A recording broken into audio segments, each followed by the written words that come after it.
দেখো, এই মুহূর্তে তিথিকে ফিরিয়ে নেওয়া আমাদের পক্ষে খুবই ডিফিকাল্ট। তার কারণটা তুমি বুঝতেই পারছো। আর ওকে ফিরিয়ে নিলে একটা বদনাম হয়ে যেতে পারে। সবাই জানে তোমার সঙ্গে ওর বিয়ে হয়েছে, তোমাদের এখানে ফুলসজ্জা হয়েছে, তোমরা একটা রাত কাটিয়েছো। তুমি লিগ্যাল সাইডটা বোঝার চেষ্টা করো। আপনি কি আমাকে লিগ্যাল সাইড দেখাচ্ছেন? না রুদ্রিক, আমি তোমাকে ইমোশনাল সাইডটা দেখাচ্ছি, একটু বোঝার চেষ্টা করো। আপনার বাড়ির মেয়েকে নিয়ে আমার বোঝার কিছু নেই। আচ্ছা, to be very honest with you Rudrik, তোমার মতো ছেলেকেও আমার বোঝার কিচ্ছু নেই। তাহলে এই সম্পর্কটা কিসের জন্য? জানি না রুদ্রিক, সেটা কেবলমাত্র ভগবানই জানেন। আর একটা কথা পরিষ্কার শুনে রাখো, তোমার মতো কোনো জামাই আমাদের এই বাড়িতে নেই, আর কেউ চাইবেও না।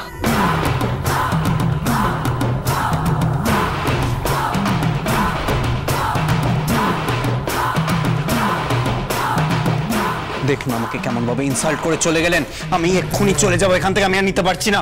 কোথায় যাচ্ছেন? কোথায় যাচ্ছেন? চলুন, আমাকে ষষ্ঠী নিয়ে উদ্ধার করুন। আমাদের ইহকাল, পরকাল, পিতামহ, প্রপিতামহ। আবার প্রপিতামহ? এবার বলবে প্রি পিতামহ, পোস্ট পিতামহ। কে রে? চাটা। ঠিক আছে, চলো। এই গায়ে হাত দেবে না বলে রাখলাম। কি হয়েছে? আরে বাবা, শালিরা একটু আধটু জামাইবাবুদের গায়ে হাত দেয়। শালি হলো আধি ঘরওয়ালি, বুঝেছো? ঘরওয়ালি? এই তো এক ঘরওয়ালি, তার আবার আধি ঘরওয়ালি। আরে চলো চলো, আয়। আরে চলো চলো চলো চলো চলো।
ভালো থেকো। আমার মেয়েকে ভালোবাসায় ভরিয়ে দিও বাবা। ও যদি কোনো ভুল করে একটু মানিয়ে গুছিয়ে নিও। আমি জানি তোমরা খুব বড় লোক। আমরা সত্যি খুব মধ্যবিত্ত। তবে আমার মেয়ে কিন্তু খুব শিক্ষিতা। আমরা বড় লোক না হতে পারি, কিন্তু আমাদের বাড়িতে প্রত্যেকেই প্রায় মাস্টার ডিগ্রি। কিন্তু কি জানো, আমরা খুব বাঙালি। আমি জানি তোমাদের বাড়ির, তোমাদের জীবনযাপন, তোমাদের আদব কায়দা সবটাই আলাদা। তুমি একটু তোমাদের মতো করে আমার মেয়েকে করে পিঠে নিও। ওটি হচ্ছে না, ওদের পুরো গোষ্ঠী, পুরো খানদান, পুরো বংশকে আমি আমার মতো করে গড়ে নেব। কি হচ্ছে কি দিদি? এভাবে কি কথা বলে?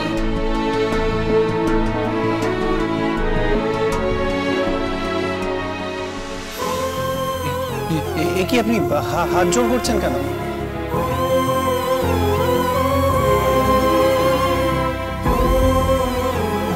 এই দুটো হাত দিয়ে তুমি আমাকে রাস্তায় ধাক্কা মেরে ফেলে দিয়েছিলে রুদ্রি।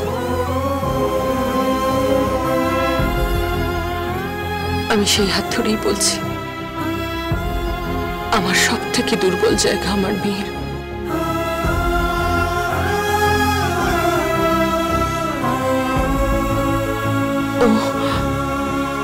ও খুব ভালো মেয়ে বাবা। বাড়ির বউকে সম্মান করো, ওকে সম্মান করো। যে বাড়িতে গৃহলক্ষ্মী সম্মানিত হয় সেই বাড়িতে লক্ষ্মী বিরাজ করে। তুমি ভালো থেকো, সুখে থেকো।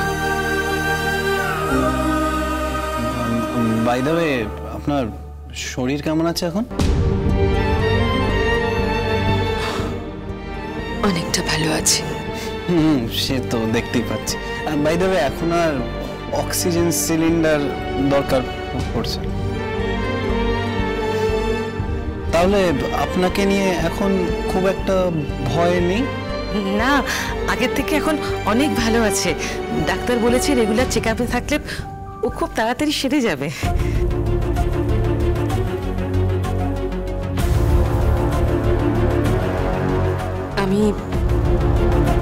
আমি সুস্থ হলে তুমি খুশি হবে না?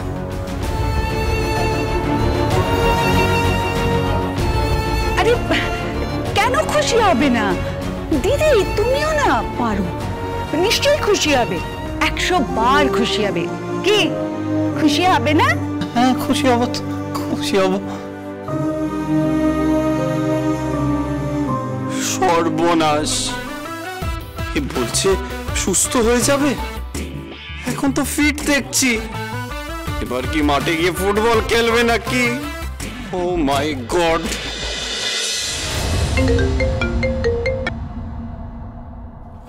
হ্যালো রুদ্রিক, তুই কোথায়? আরে আমি ষষ্ঠী নিতে এসেছি। কিসের ষষ্ঠী? একটু পরে বাড়িতে পার্টি শুরু হবে রুদ্রিক, তুই জানিস না কত লোক আসবে তো। আচ্ছা, ওই মেয়েটা কোথায় রে? দ্যাট তিথি? এই তো সামনেই আছে। ওকে ফোনটা দে। না, কে? দিদিভাই কথা বলবে। হ্যালো, শর্ণিতা বলছি। হ্যাঁ বলুন। একটু পরে বাড়িতে পার্টি শুরু হবে তিথি। খুব বড় বড় কথা বলেছিলে না তুমি? তুমি নাকি এমন কেক বানাবে যেটা খেয়ে আমরা আঙুল চাটতে থাকবো। সে বাঙালিয়ানায় মোড়া, বাঙালিয়ানায় ভরপুর তোমার সেই কেক। কোথায় সেই কেক? হ্যাঁ কোথায়? রুদ্রিক কনফেকশনারিজের কেককে বিট করে যাবে তোমার সেই কেকের টেস্ট। কোথায় তুমি? তাড়াতাড়ি এসো, ইমিডিয়েটলি এসো, আর আমার ভাইকে তাড়াতাড়ি পাঠাও। আপনার ভাই জাস্ট খেয়ে উঠলো তাই। নিশ্চয়ই ভাত ডাল গিলিয়েছ? হ্যাঁ, ভাত ডাল মাছ। মাছ? মাছ খেয়েছে রুদ্রিক? হ্যাঁ, আমার মা কাটা বেছে দিয়েছে।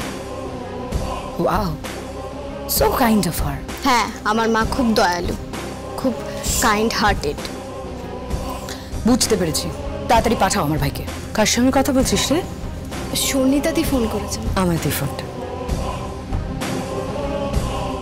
হ্যালো শর্ণিতা, কেমন আছো তুমি? ভালো আছি, আমরা ভালো আছি। আপনি কেমন আছেন? আপনি ভালো আছেন নিশ্চয়ই। বলছি যে বাড়িতে আমাদের আজকে একটি পার্টি আছে, তো আমার ভাইকে একটু তাড়াতাড়ি পাঠিয়ে দিলে খুব ভালো হয়। হ্যাঁ, তিথির কাছে শুনছিলাম তোমার ভাই তো একেবারে ছেলে মানুষ, কিছুই খেতে পারে না। আমি তো আজ ওকে কাঁটা বেছে মাছ খাইয়েছি। দেখুন, আমার ভাই ছোটবেলা থেকে তো মাছ সেভাবে খায়নি, তো কাঁটা বাছা তো দূরের কথা, ও কাঁটা ফাটা বেছে খেতে পারে না। ওমা, সে কি কথা? ওর মা কখনো ওকে মাছের কাঁটা বেছে খাইয়ে দেননি?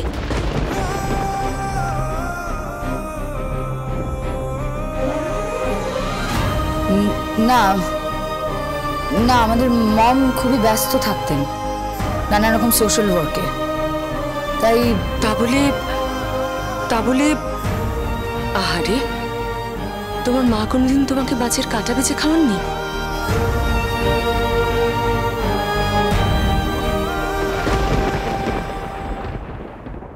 ও আচ্ছা, তুমি একটা স্পেশাল কেক বানাবে বলেছিলে? ওকে কেক বানাবে? ওরা তো খায় সব চা, সিঙ্গারা, নিম বেগুন, থোর, ডুমুর এসব খায়, তো সেখানে তুমি কি এই ধরনের খাবার বানাতে পারবে? খেয়েছো কখনো আমরা যে ধরনের খাবার খাই? তুমি বোঝো ক্লাস ডিফারেন্সটা কি? ক্লাস ডিফারেন্সটা তো পোশাক আর টাকাতে। আপনারা এটা ধরে নিয়েছেন। আমার মায়ের সামনে যদি কোনোদিন বসেন, আমার মা একজন প্রফেসর, অগাধ পাণ্ডিত্য। আমি নিশ্চিত আপনি লেজে গোবরে হয়ে সেখান থেকে পালিয়ে আসবেন।